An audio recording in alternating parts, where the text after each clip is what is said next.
right next to the fence, you'll see an okapi. Okapis are pretty shy and reclusive animals, not seen too often out here in the forest. Now, okapis have black and white stripes. Alright, so now we're going to head out of the forest and into the Safi River. The Safi River is home to several animals that spend a good amount of time in the water, like Nile hippos and Nile crocodile. So we're going to see if we can find any of those guys through here. Looks like forest because they're hardly ever seen and kind of tough to spot. Both male and female bongos have horns on the top of their head that slant back, allowing them to prowl through thick tangled underbrush. And the light brown, almost gray colored antelope that you may see laying down, that is a female greater kudu. I can tell that she's a female because she doesn't have any horns on the top of her head. Those are the tallest forest antelope. They stand about 55. Right next to the fence, you'll see an okapi. Okapis are pretty shy and reclusive animals, not seen too often out here in the forest. Now, okapis have black and white stripes, as you can probably see from this angle, that make them look like they're related to the zebra, but they're not. They're actually distant cousins of the giraffe. They have a very similar skeletal structure, that's most obvious in the shape of their head. Now, coming up on the left-hand side, we're passing by a watering hole. Watering holes like this one are pretty important for us because they're hardly ever seen and kind of tough to spot. Both male and female bongos have horns on the top of their head that slant back, allowing them to prowl through thick tangled underbrush. A wildlife reserve. Just a couple of safety reminders.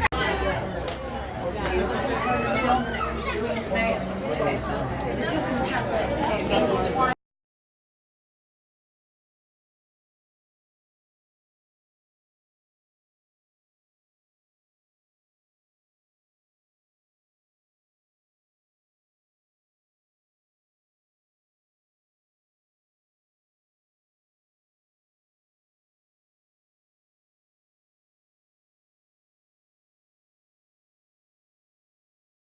About 25 years ago for the original Lion King film during the drought season, and animals like giraffes and elephants will actually pick the bark off of the tree to get some of that water during the hot summer months. Now, speaking of giraffes and elephants, we're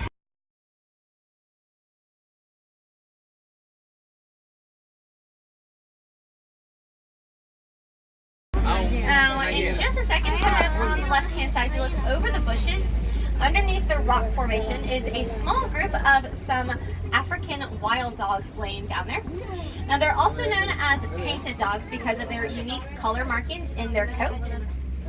Those guys are the most successful hunters in Africa because of the unique way that they hunt. They will hunt together as a group, but they take turns chasing their prey until it drops from exhaustion. Dirt didn't get there magically. Elephants will use their trunks to spray water, mud, and dry dirt onto their backs. It acts as sort of like a natural sunscreen for their super sensitive skin.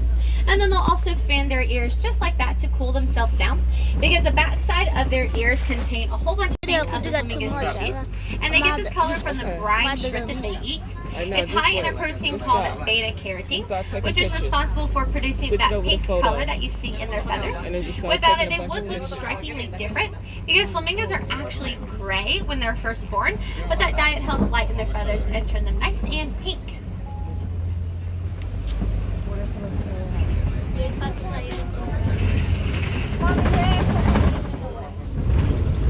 Around what looks like a freshly used mud hole. Mud holes like this one are commonly used by other big animals that, just like elephants, have sensitive skin as well. Some animals will actually roll around in the mud to get themselves completely covered. Once again, it's like a natural sunscreen. So we might be able to find something that was rolling around and preserve those elephant habitats, because then they don't have to be destroyed in order to get that chemical lives. And their herds are led by a head matriarch. So since there's several around here, my best guess is that this is a group of females. And for young giraffes, the males, like I said, as they grow older, they'll separate themselves. But if there are ever any young female elephants, she will actually stick with her mom and then any other aunts or other females in their herd. And which was mimicked with the warthog, 3 miles per hour in just a few seconds. But they can only keep that up for a couple hundred yards. So they have to make sure when they time it right when they hunt. And she